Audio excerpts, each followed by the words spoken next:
We've got a new Mutants trailer this week, and apparently the movie's actually going to come out in April, so who better to talk to than the person who created those characters, legendary comic book creator Chris Claremont. We'll also talk Legion, Star Wars, and if time permits, maybe even some Iron Fist. Marvel TV Weekly starts now!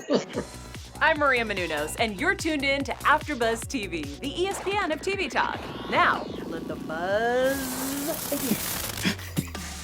Welcome to Marvel TV Weekly, our first of 2020. I am Christian Bladt, joined by the lovely, the talented, the effervescent Zia Anderson. Effervescent. I really like that word. Yeah, I can look it up later. It sounded nice. It just sounds cool. I hope it wasn't an insult. Really, you're just calling me an a-hole. In any case, as I mentioned at the top of the show in the little tease, we are privileged to be joined once again by Chris Claremont, best known as the longtime writer of Uncanny X-Men, but countless other credits too, but I always feel like that's the best way to introduce you to people. But I guess I could just say author extraordinaire Chris Claremont. Welcome back to the show.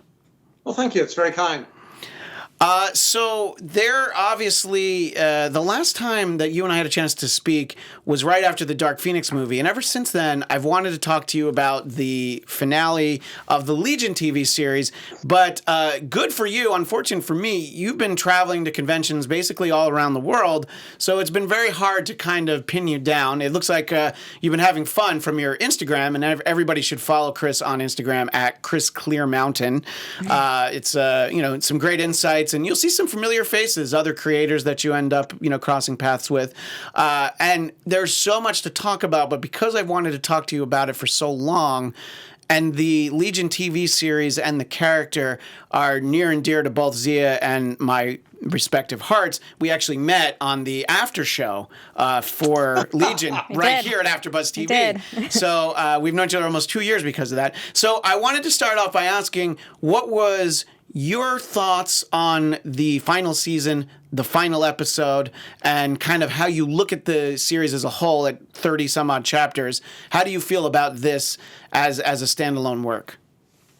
Well, I have an indiscreet confession to make that I still haven't seen the third season yet. Excellent. Because I don't want to say goodbye.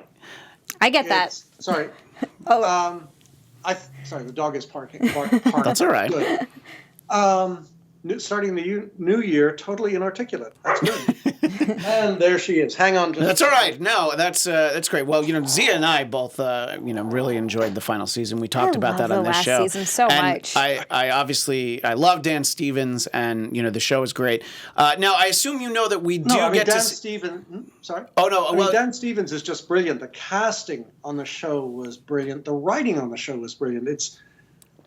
It was extraordinary to watch this thing evolve through 2 seasons and find myself unable to, I think it goes for Bill Sienkiewicz as well, unable to figure out what was going to happen next.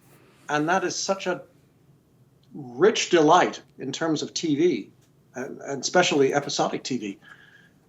I sort of don't want it to end, which is why I'm so far behind in looking at the 3rd season. Right. Well, I like everybody too much. When you do see it, we get kind of an interesting portrayal of young Charles Xavier, which I know we saw a little bit from James McAvoy, but I think this Harry Lloyd from the Harry Potter movies I don't know, for me on screen, it is a unique take on the gentleman I know you refer to as Charlie. I don't know him as well as you, so I feel like I should at least call him Charles.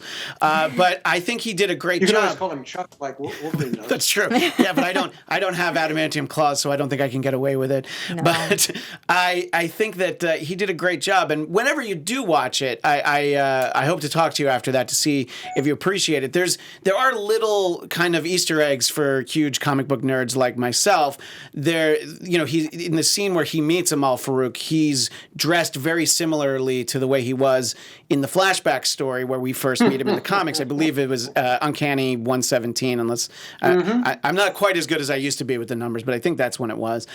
So one day I'll check in and it'll turn out. But I understand not wanting to say goodbye. I didn't want to say goodbye. As the season went along, I'll be honest, there was one episode that I felt like was a little bit of a waste of time, and I was like, no, we only had like 8. Don't do that. I want to make them all count. But I really enjoyed the show. And Zia, I know that you felt the same way about the characters, right? Oh, I loved it. It was, yeah, I did not want to say goodbye. It was one of those sort of bittersweet endings, especially because you know you're not going to get another season. It's different when they're setting up the next season and you're, oh, great, but this was it.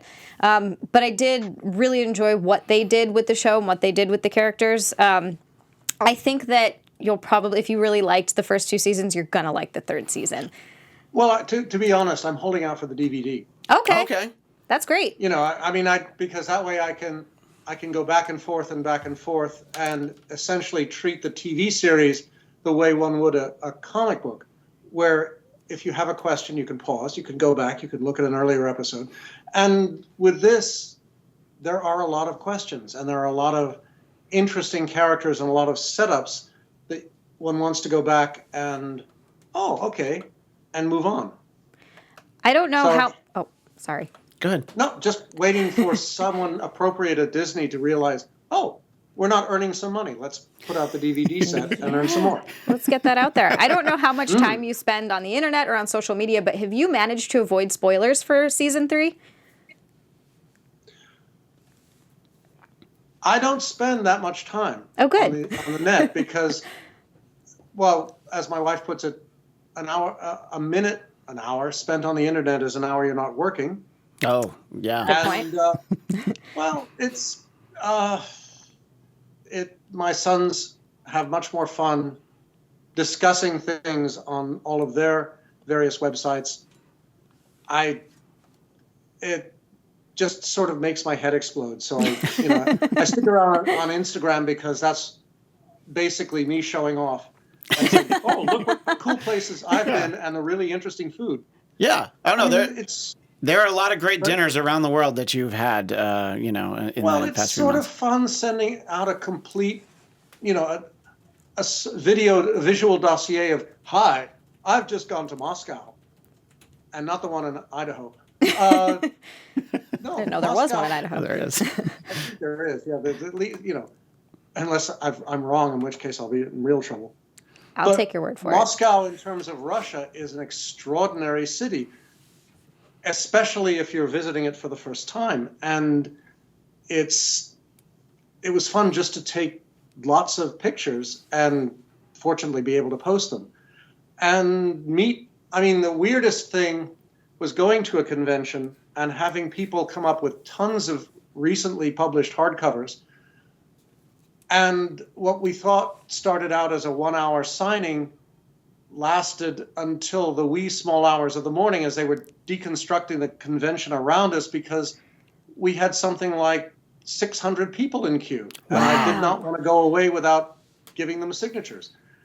And to have someone, and this happens more often, quite often, people come up and actually burst into tears saying how much these characters and this story means to them, is especially after all the time that has gone on since I started this foolishness.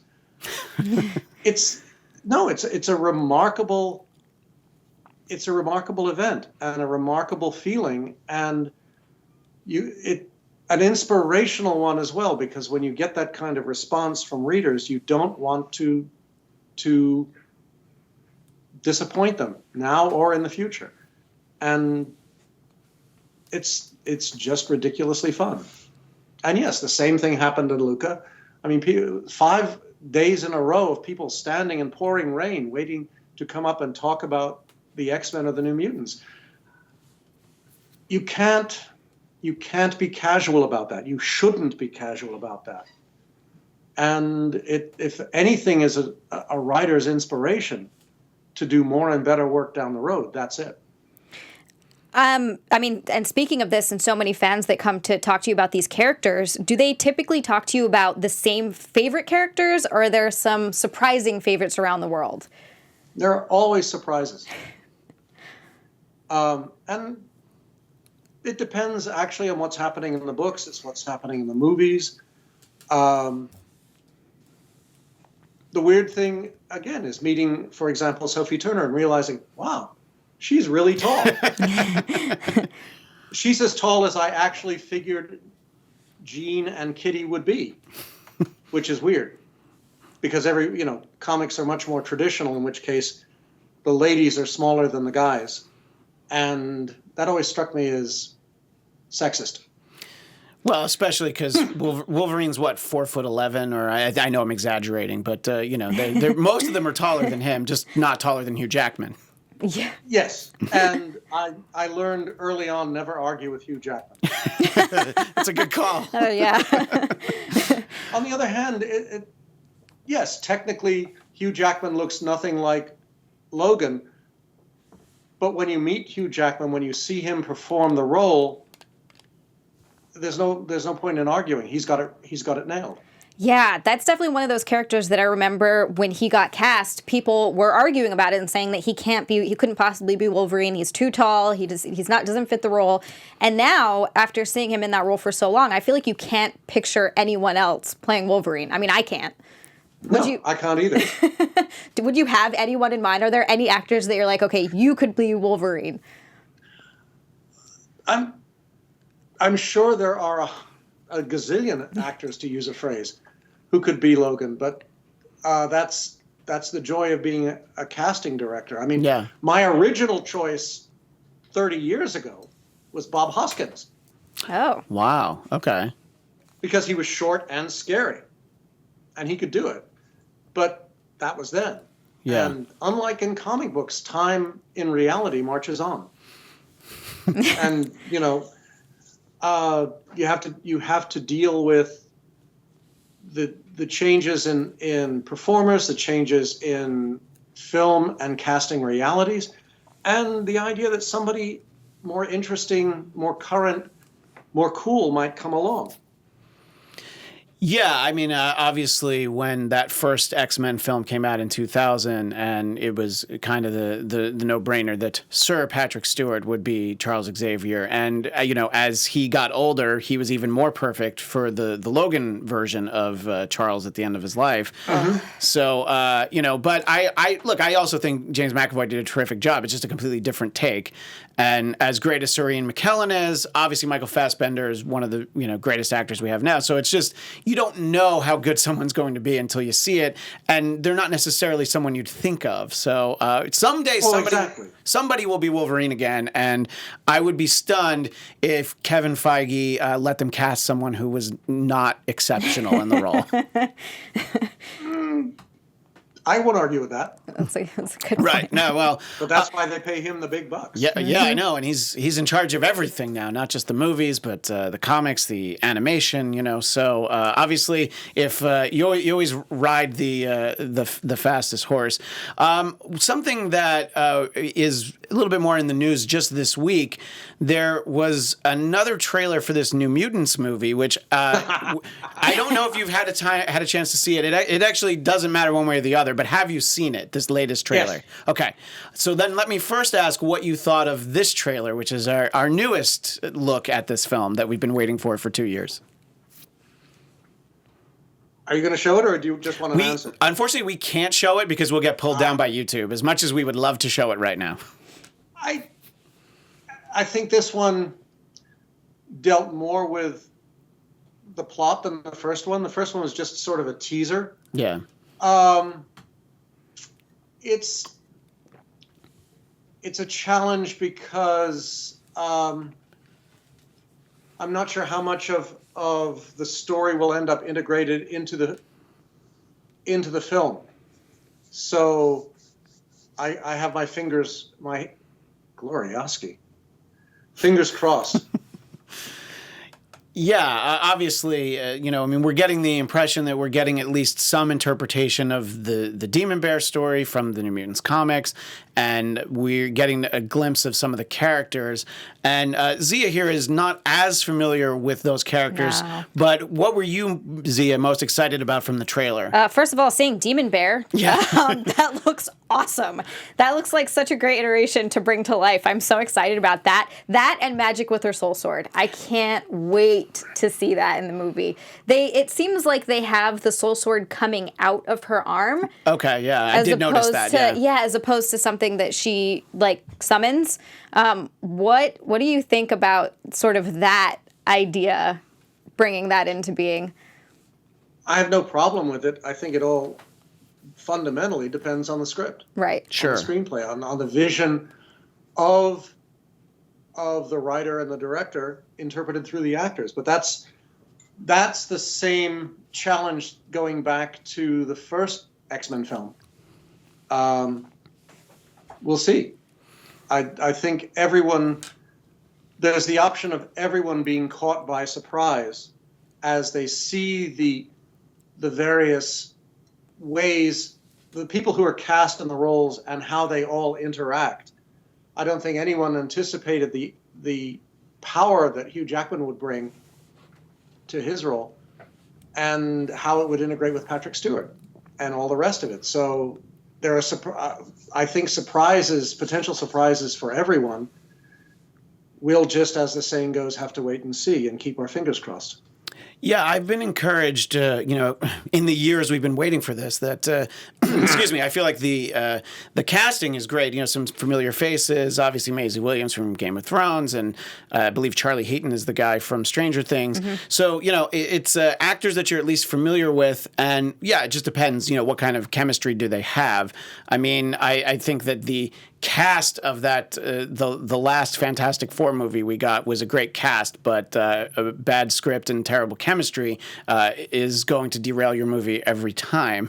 I guess something that you don't have to worry so much about when it's the printed word. I guess it depends on, I guess even if it's a bad written story, it's a bad written story. But I'm excited for this. Obviously, I would love to have seen a character like Warlock, but I think that, they probably crunched the numbers on the budget and they're like, well, let's see if we do a sequel, which, of course, I feel like we're not likely to get at this point, but, I think you never know. The advantage when it comes to a dud issue is ideally one has 30 days to fix it. Yeah. And we'll see. It's with a film that, especially a superhero film, the integration of script and casting, and most importantly, from a fiscal point of view, special effects, is such a challenge that you never know. I mean, one could start. Who knew Star Wars would be Star Wars when they started with the first line a long time ago in a galaxy far away. Yeah, right. Yeah. Everything is a gamble. The fact that the gambles these days, especially with superhero films, run in budgets that would make a normal accountant gasp. Yeah. Is, and again, it's the script has to embrace whatever is most cool about the concept and most identifiable to the audience about the characters. And from there on, you just keep going and keep your fingers crossed. I wanted to speak a little bit about the characters themselves. I grew up reading the New Mutants in sort of that era, in the 80s when it was a new title. And so I love the characters that we are getting in this film. And I sort of was curious about you approaching creating this, having it be, okay, well, it's a spin-off of the X-Men, sort of, because they're at Xavier's school, but creating mostly new characters. Did you approach it in any specific way, other than the fact that they're clearly sort of a multinational, multi-ethnic collection of superpowered characters? But I mean, so were the all new, all different X-Men. Well, see, no, actually, I think you actually have it backwards. The approach we were bringing to it, which was to make it fundamentally different from the X-Men, right, is that they're kids. Sure, yeah. It's what everyone forgets is that by the time the New Mutants came along, the X-Men had been around for a good long time, to put it in an unspecific and terrifying phrase, and we knew everything about them. They'd all grown up. Yeah. They were adults. These are kids. These are the first step down the road to becoming whatever the X-Men or whomever become. And our hope was to try and show it from the perspective of, we don't know what the hell's happening to us. Where are we going with this? We are scared, and who can help us? Can anyone help us? And again, it's waking up one day when one's 13 and discovering I can turn myself into steel, or I can walk through walls, or I can fly. We're also used to the trope as grown-ups and to reading the stories as grown-ups. Think about what that's like when you're 13 and you have no list of instructions, when suddenly you can turn into a wolf, or you have a sword that can cut through anything. Or, it's on our level as adults looking back at what's happening, we think this is cool. But try to see it from the point of view of a 13-year-old. It's hard enough with all the fundamental changes that the body is going through then to start, to suddenly throw in this idea that I have superpowers as well. It's a toss-up as to whether it's incredibly cool or incredibly scary. I think it depends on the power. Definitely. It depends on what you just discover that you have. But that's the idea. I mean, that's what makes Charlie's school necessary, is that there is somewhere that can teach you, rather than, oh my gosh, I've got to wing it on my own. Yeah, and doing it on one's own is what can occasionally lead you down the path to becoming what people perceive as quote unquote an evil mutant. Why? Mm-hmm. Because they don't know what they're doing and they're just playing it by ear. And out of that fear comes mistakes.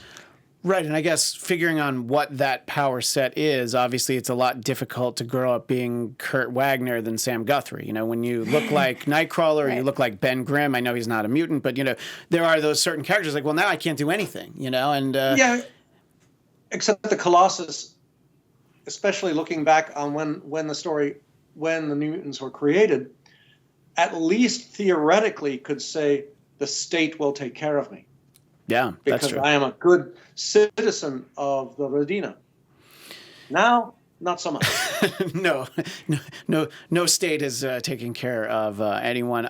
Sort of talking about the characters in general, one of the things that, as I was putting my notes together, that I remembered is that Karma was a character that had existed previously. You had also created her for Marvel Team Up number 100. Mm-hmm. That I had to look up. But you and Frank Miller created her. Did you right away think, oh, she would be great for this team? And then I'm wondering, was it a conscious decision on your part that after 6 issues, you're like, oh, she doesn't really work in this setting? Or I'm just sort of wondering a little bit about that very short arc she had. I know she comes back later, but sort of at the beginning of the run of the series.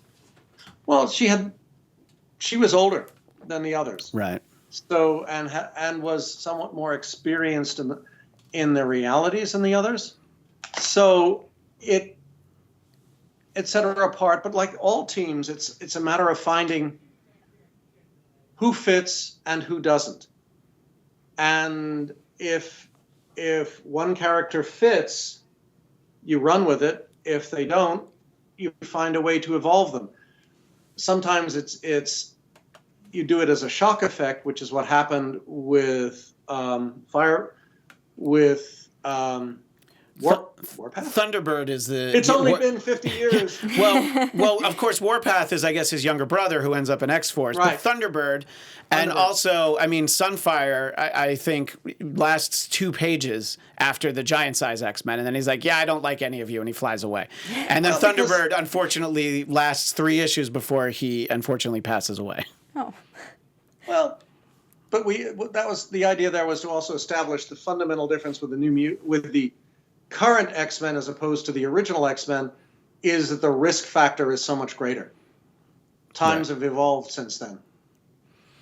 Yeah, no, I mean, I think that it's, they're obviously out of your hands, characters sometimes get brought back, but there was, at least in those early days, those early issues, there was a sense of finality. When somebody died, they were dead, and I think that. Well, that was my idea. Yes. I did not quite anticipate the more corporate approach to character realities. Yeah. Were there any Were there any characters that you started and then realized that you didn't enjoy the character and didn't enjoy writing the character, and you're like, you know what, these characters have to go? Or was it more it just made sense for the story? Probably. But it's been a good long while. Sure. And I mean, the fact that I'm thinking Sunfire? What's his face from Japan? Yeah, he's, the fact that I'm calling him what's his face from Japan probably gives you answers that question. I think, because obviously you didn't write Giant Size X-Men, but you wrote Uncanny, well, it wasn't called Uncanny at the time, 94, and I do think he's 2, maybe 3 pages in that issue, and you decided that you'd had enough of him. Well, he decided. I mean, True. He's an alpha. He considers himself an alpha hero. He doesn't do teams. Right. If he were going to star in his own series, not a problem. Yeah. But as far as being part of a team, and especially having to take orders from Cyclops, wasn't his style at all. Well, since we're talking about the New Mutants, I have also been waiting months to talk to you about the one-off that you and Bill Sienkiewicz did for Marvel's 80th anniversary, New Mutants War Children, which was incredibly fun for me to read. It was as though I picked up a New Mutants issue 20-something that I kind of had forgotten I'd ever read. It just sort of felt right in there. So it was fun to read. I'm going to assume it must have been fun for both you and Bill to kind of, just go right into that timeline and tell a new story. Well, yeah. I mean, for us, that was exactly the approach. We didn't, I had no interest in, hi, here are the New Mutants, 30 years older. So what? I mean, there are enough mature characters in the Marvel Universe as it is. And the thing that I felt was most enticing, certainly for me as a writer, and I hope for Bill as an artist, was that they're kids. They're just starting down the road, and they don't have a list of rules or directions. And not all of them want to be heroes for the rest of their, or costumed adventurers for the rest of their lives. They want to go off and well, I mean, Kitty's case, when I did my short story for her theoretical wedding with Colossus, the throwaways I tossed in were the fact that she'd come back at some point to the States and picked up 2 doctorates. Right. And that if she's going to be a grown-up, she will be a grown-up. But again, as a writer, her character, the mutants themselves, are a lot more interesting as adolescents because everything is still at play. By the time you're in your theoretically mid to late 20s, most of the core decisions of one's life have been made. One knows what directions one's going in. One pretty much has a roadmap to get to that destination. When one's an adolescent, it's all horribly up in the air. Every time you meet someone and fall in love, it's the most incredible event in the world. Every time there's a breakup, it is an utter and complete tragedy. You're worrying about what's happening at home with parents, with siblings. Sam Guthrie is probably more worried about his brothers and sisters than he is about himself, because it's his responsibility. And that to me, and actually because at the time I was writing them, being an adolescent, you generally get a do-over. Right. Screwing up is expected. Yeah. And you learn from your mistakes, but you get the option to make mistakes, which are denied once you somehow pass the 21 threshold. Which is kind of not fair, but there you go. Yeah. Well, speaking of Kitty and bringing it back to New Mutants War Children, I've been a tremendous fan of that character basically since I started reading comics. So, I don't know, about 35 years ago. Thank you. Longer than this one here, Zia's entire life, I've been a fan of Kitty Pryde. And I was very glad that you decided to include her because it's not just Kitty. It's like Kitty sort of in her prime, sort of this era that you're talking about. I'm not 100% on the timeline. This is sort of around Kitty Pryde and Wolverine. I don't know if it's before or after, but it's sort of right in that time frame. When you were going to sit down and do this New Mutants story, was there ever any hesitation? Like, well, of course, Kitty will be in it because not just because Ileana's her best friend, but just it seemed logical to you. The cheap answer is yes. The old fart answer is, wait a minute, which story is this now? The War Children, yes.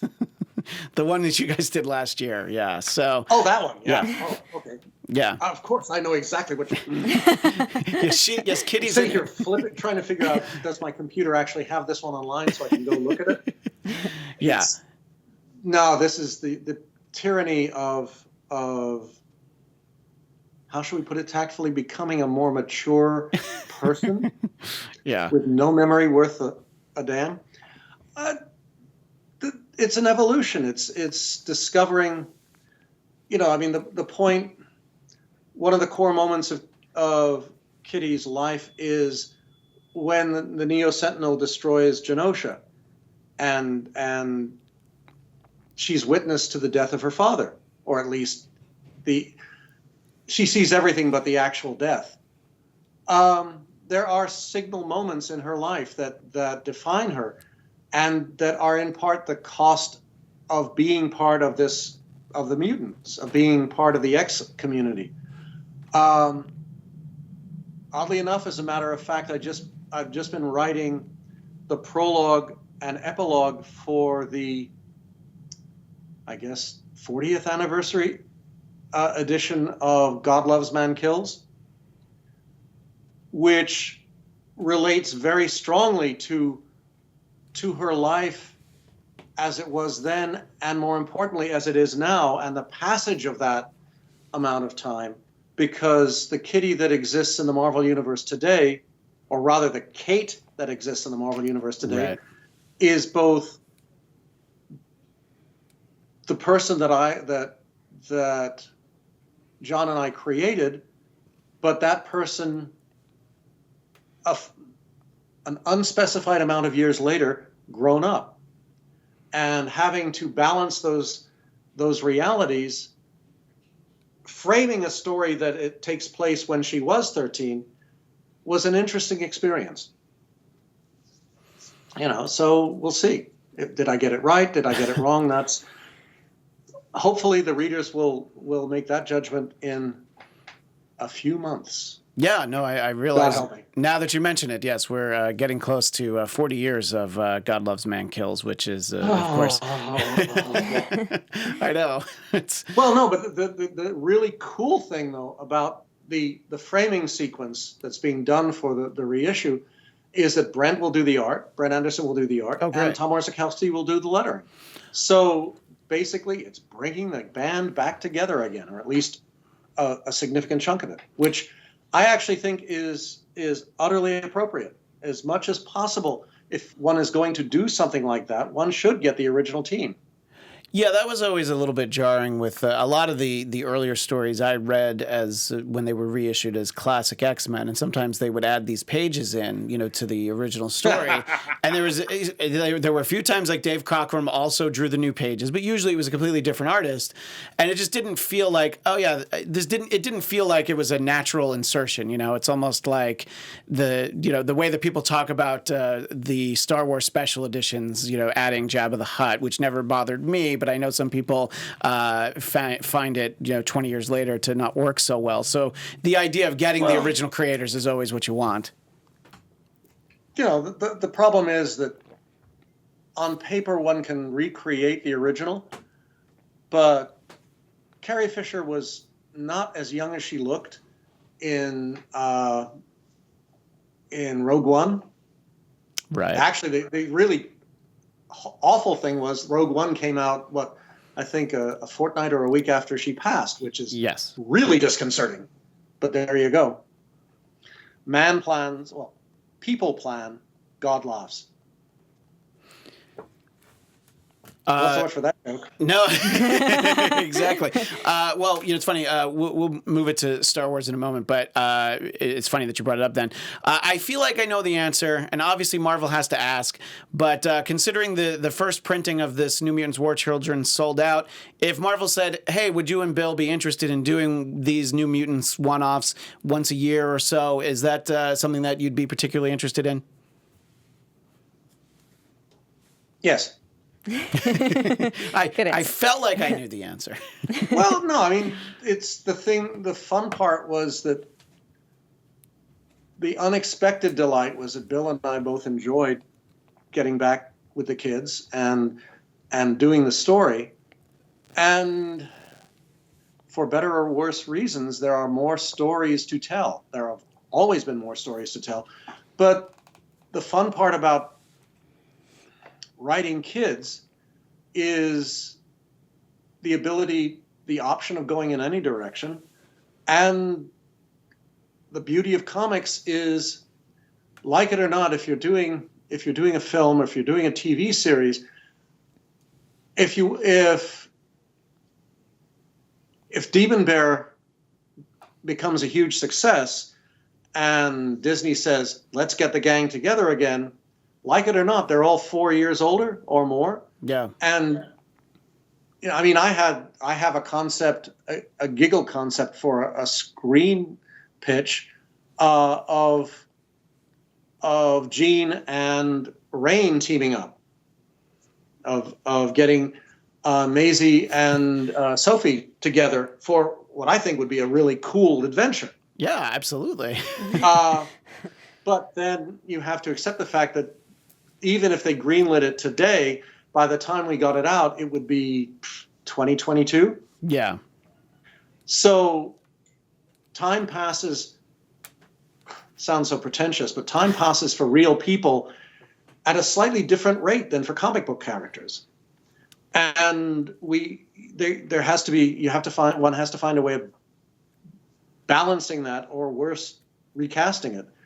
I mean, Hugh Jackman's Logan ruled the roost for 20 years, but if there's a decision made to bring back the character for an upcoming X film, the casting is going to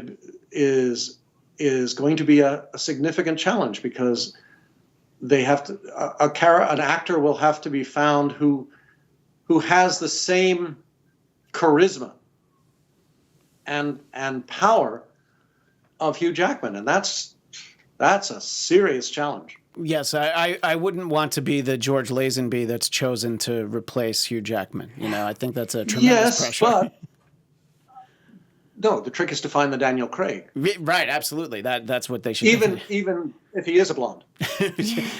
Wolverine's blonde now. That's all right. No. As they say, blondes have more fun. I can attest that is true. That's true. Yeah, it's sort of like the character that they chose to replace Han Solo in Solo, which I don't think that he did a bad. I don't think that he did a bad job, but it's definitely a really hard role. It's like big shoes to fill. To not be Harrison Ford. I agree with that. That's really rough. I think the most defining moment was when they were interviewing him, the young Han. They were doing a TV interview, and Harrison Ford, unknown to him, walks in behind him, walks up to the camera, and just wraps his arms around him and says, just says hello. And it was like, oh! And it was like, you're sitting there thinking, I wonder if he's a fan as well. No, how does anyone follow Harrison Ford? And yet, that would be one hell of a challenge. it is sort of like being George Lazenby. In the one film, I as a fan would have killed to have Sean Connery in, just to see Sean Connery and Diana Rigg. Yes, but I'm sure Sean but, would have enjoyed that too. Well, but On Her Majesty's Secret Service was the defining film of the Bond saga, and it would have been a cool capstone, a much better capstone than Diamonds Are Forever. But there you go. You know, as the saying goes, people plan, God laughs, and the same thing applies as much to comics as anywhere else. Any other form of entertainment, you have to go with what feels right at the time, and beyond that, keep your fingers crossed. Well, speaking of that and comics and Star Wars, you did a number of Star Wars comics for Marvel in the 70s and 80s. And before I ask you about Star Wars today, was it hard to write those characters at that point before Return of the Jedi was released, or even Empire Strikes Back? Like, how limited were you in what you could do with those characters? At the beginning, not so limited. Oh, good. Because no one at Lucasfilm or Fox had any idea what they were either. Well, I mean, they let that Christmas special happen, so clearly the reins were not very tight. Yeah, but at least there were no Ewoks. No, I mean, we were building a canon. I found the one creepy thing was that we couldn't make any significant changes to the appearance of the characters. No matter what happened, Leia had her giant cushions on the side of her head. Luke had only one set of clothes, yada, yada, yada. Yeah. So we had to play against increasingly strict rules, or play and I think the thing that we could do that Lucasfilm and Fox were always of necessity challenged to do was we had the option of fully embracing the galaxy. It cost nothing for us to from a writer to ask an artist, can you create this alien, that alien, go to this planet, that planet? All it took was imagination and the ability to draw. I mean, bouncing back to X-Men for a moment, for me to sit there and say, let's start this story with a double spread, a space battle around a binary star. It's incredible. Ships are blowing up. They should look nothing like any starship we've ever seen. Bodies are flying through space. Yeah, go down the whole list. And then a week later, Dave Cockrum sends me this really cool double spread. Right. And to think about what it would be involved in creating that as an element of CGI, in terms of the computer codes, the design elements, integrating the design elements into the characters themselves, integrating them into the action, integrating them into just thinking about it. And my computer knowledge is minuscule, makes my head explode. But you end up spending $10 or $12 million just to do that scene in today's market. I can get, given the right artist, I can just write the description and boom, 2 months later, it's on the stands. That's an extraordinary gift and advantage that comics has always had over any other form of motion storytelling, whether it's film or television. And more importantly, the space between the panels is a remarkable opportunity for the reader's own imagination to jump into the story and flesh out the characters as you go, so that they may end up disagreeing with the writer's concept of who these people are and how they're doing this stuff, but it's involving, and that involvement has always been, I always felt, one of the medium's greatest strengths. So you want the reader to fall in love with the page, with the people, with what's happening. You want the reader to care about what's happening. just as an inspiration to turn the page to see what happens next, and then to come back 4 weeks later or 8 weeks later, if it's a bi-monthly, Sure. to find out what the next step is. So it's a seduction and an ongoing love affair, to put it bluntly. And you do that by creating visuals that are impossible to resist, and then put characters within those visuals that you really want to care about, that you really want to follow, that you don't want Sue to lose the second baby. And then when she does, it breaks your heart. When you come to the moment where Jean looks at Scott and says, I would have to stay completely in control of the Phoenix for the rest of my possibly immortal life, and that's too big a risk. And then you realize she's not joking. You care about these people. You care about, or ideally, you care about the decisions they make and the consequences that come of them. And if I can do it in a way that I care and the artist cares, and we can transfer that to the audience, ideally they get to the last page and the last panel, and they're sitting on the edge of their seat and saying, what happens next?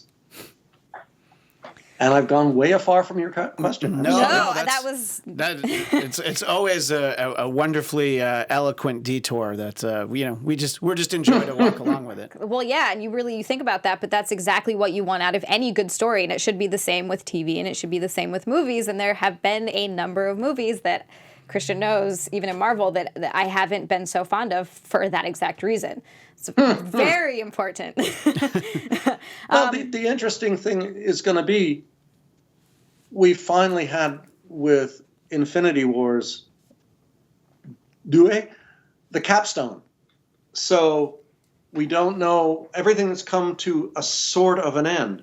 We don't know what's going to happen next, except that at some point in some way they will integrate the X canon and the FF canon into the whole existing Marvel pantheon. I have my own vision of how I'd have done it, but I don't run Disney. No, so and I would ask you, but I'm sure that you're saving that for when you see that Kevin Feige's office is calling. I'm like, what do you think? How do we get this to work? I think that there are ways where you can make it work where it doesn't alter what we've already gotten from the MCU. Oh no, you can. It integrates perfectly, yeah. and it's consistent with everyone's sense of who and what mutants are. And the thing that I would have based it off of is all the superheroes we've seen to this date within the Marvel pantheon get their powers from some electronic element or force or alien technology that is totally independent of them as people. It happens to Carol Danvers, but it could have just as easily have happened to her best friend, who was her wing person. Yes. Wingman seems inappropriate these days, especially with those two. It could just as easily happen to her daughter. Spoiler. who is also Captain Marvel. Yes. Oh, that gets too complicated now. Yes, I know. Let's just leave Marvel out of it. That just makes it too confusing. Well, maybe she'll evolve. No, she could evolve into binary. You never know. That's true. Now that the pantheons are back together. Yeah. But the point, the fundamental difference is, and this was the core of all the writing I've ever did, at least in the first arc of X-Men, is the X-Men are born this way. It's like being able to sing. It's like having red hair. Whoops. It's whatever color your skin is. You can't help that. You're stuck with it because you're born this way. And you can't do anything about it. Kurt Wagner. Image inducers help, but he's stuck looking that way for his entire life, which is not the Thing. Turned into the Thing just from flying up into outer space. He has a foundation of being a normal person that hopefully sustains him. Kurt doesn't. So what does that do to you growing up? What does that do to him? What does that do to everyone else? They can't, who they are, what they are, can't be taken away, no matter how hard that silly film tried, which shall remain nameless. We won't say anything. Well, speaking of that, and these characters that are born with, with whatever power, if you want to call it that they have, Rogue has always been my favorite member of the X-Men. How long did you have that tragic concept of someone who can absorb powers but like not physically touch anyone? Right from the start. Yeah. Wow. No, I'm going to screw somebody over. Poor Rogue. Well, no, but that's the whole point. That's why when there was a moment in Extreme, where the X-Men, when the Extreme team catches up with Rogue, and she's been living in Southern California without her powers for some time, and she's been having the greatest time of her life. I bet, yeah. She's got art down her arm. She's rebuilding old cars. She can meet people. She can be what she's always yearned to be, a teenager. Mm-hmm. And Igor Corday it was his way of presenting characters was totally cool. And even what made it more cool was it was totally different from all the other artists working in the modern industry at that time, because he was bringing an Eastern European, Southeastern European sensibility to it. But it was totally up to date in terms of visuals. So I loved it. No one else did, but there you go. No, because it didn't look like everything else. And people, especially a lot of audiences, take comfort in the fact that the FF will look like the Avengers, will look like Superman, will look like the X-Men, that they all, there's a certain baseline of normalcy. And with Igor, we kind of went beyond that, especially when he and I were doing Excalibur, at least for the 30 pages. We got away with it before Marvel decided they wanted a different artist. Right. But those 30 pages, from my perspective as a writer, were absolutely wonderful, because it was everything that I wanted to say about them being different and them being creepy, which to most normal people the X-Men should be, or the mutants should be. But there you go. As I keep saying, it's not my $150 million holding up the company. Yeah. It's Fox's, it's Marvel's and now Disney's. So, I can't deal with that. Not that can't deal with it. It's just, I can't argue with that. Or speak English, which seems to be happening right now. Yeah, so we're very close to out of time, and there's as usual, I talk too much. No. That's why it's always a treat to have you on, because the fact that you talk so much, it's not too much. It's we always enjoy it. I want to circle back very quickly on, because we were talking about Star Wars before. Have you seen the latest movie, Rise of Skywalker? Yeah. And because I spoke with you a couple years ago about Last Jedi, and you had a lot of the similar problems that I did, which we don't have time to rehash. But number one being, all of a sudden Princess Leia can fly in space and no one says anything about it. But I'm wondering what you thought of this film that sort of, at least ties up this most recent trilogy. They say it ties up the Skywalker story. I'll believe that when I see it. But for now, this is our most recent one, and I wonder what you thought of it. Well, I find my reaction to the current trilogy is much the same as my reaction to the first trilogy. Of the three films, I think far and away the middle film was, and this is surprising, was the better film, was the best film, because it left me sitting on the edge of my seat. It left me wondering what's going to happen next. Where do we go from here? Oh my gosh, everything's at risk.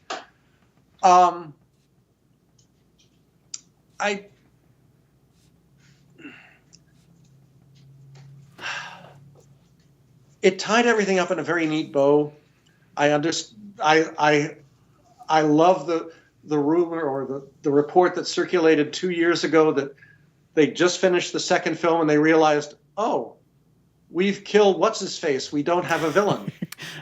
Supreme Leader Snoke, yes. Yeah. Well, and now suddenly it's like, whatever the guise I wear, whether it's Snoke or, your high school teacher, it's always been me. Yeah. And, well, which is fine. I felt bad for all the clones. Yes. Or all the kids who got recruited, who got fried in each battle with an Imperial destroyer or whatever the heck they were using. Right. I think my fundamental reaction is I really like Rin as a character. I really like where she comes from. I really want to see where she's going, which I have to sidebar. I felt the same way about Willow when I was writing the sequels for George. For George. As opposed to Mr. Lucas. Yes. Yes, that's right. I wanted, because my goal writing those novels was I want the reader to have my feeling, which is what the heck's going to happen next. So I got to the end of 9 and I thought, okay, what the heck happens next? Yeah. Where can she go from? She's on Tatooine, which is apparently one of only 2 planets in the galaxy that are human habitable, along with the other sand planet where she came from. It's, I'm curious, which may not be as intense a reaction as Disney wants. I'm intrigued by the fact that they want George to come back and run the shop. I'll be even more intrigued by his answer. Well, no, because, the frustration, the hard thing to balance is he wrote all this stuff when he was in middle school and junior high, high school. So your perceptions of people in the world then versus people in the world 40 years later or 50 years later are different. The questions you ask and the way you want to answer them are different. If Marvel tossed the X-Men into my lap again, the way I would think about the characters and where I would want to go with them are different. This is actually one of the challenges that I'm giving you a great view of my lower jaw. Sorry about that. No, this is one of the discussions that Jim Lee and I had back in, a quarter century ago when we were starting the X-Men all over again, which he had stories he wanted to tell, but my reaction was, I've been doing this for a while. I've told those stories at least twice. I want to find something new. Sure. I want something that will excite me, and on the supposition that if I'm excited, and hopefully the artist is excited, the audience will be excited because we're walking down a strange new path where we can't take anything for granted, and who knows what could happen. Heck, we might kill Jean in the 14th issue. Right. I mean, we killed Thunderbird in the first issue. Let's see what happens next. Well, but that's it. That's the uncertainty that you need to bring to any dramatic enterprise. Ideally, where you can't take anything, you shouldn't be able to take anything for granted. When Captain Kirk comes back for the 4th Star Trek, is there a way we can look at it and think, holy cow, maybe they'll kill him, maybe not? Yeah. Could something break his heart?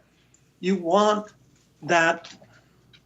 Yeah, you want the security of knowing it's a hero, he's going to come back for the sequel, and yet, it's that ideally a writer should be able to steal from and create the most irresistible temptation of a story that the readers can't help but fall in love with. Yes, and on that note, we are out of time. But I will agree that what we need to get, I am so what sorry. we need to get on all these, is news stories from Star Wars and all around. Agreed. But, and Chris, we look forward to whatever the news stories are you have to tell. I know you wrote on Instagram over the summer you're working on a novel, so hopefully we'll get a chance to talk to you about that. But in the meantime, follow Chris on Instagram at Chris Claremont. Thank you so much for your time. We always The appreciate pleasure was absolutely mine. Thank you so much for having me on. We always enjoy Wonderful it. talking to And you. I'm Christian Bladt. You can find me, Twitter and Instagram at ChristianDMZZ. Where can people find you? Also Twitter and Instagram at Zia_Land. That's spelled XIA_Land. And look for her on Twitch. You'll find her there very soon. Yeah, twitch.tv/Zialand. Surprise, surprise. I'm going to start playing video games. You guys come hang out with me when I do that. On that note, that's it for us, but we'll be back soon with another great conversation. So thanks so much, everybody. And as the great Stan Lee would say, Excelsior! Our founder, Keven Undergaro, and me, Maria Menounos, would like to thank you for tuning in to AfterBuzz TV. Remember, we're not just the first, we're the biggest in the world, and we're the only destination for all your favorite TV shows. Whatever you crave, we've got it. So go to AfterBuzzTV.com and check out our lineup. Buzz you later. The views expressed herein are those of the hosts only and do not necessarily reflect the views of AfterBuzz TV or its owners or principals.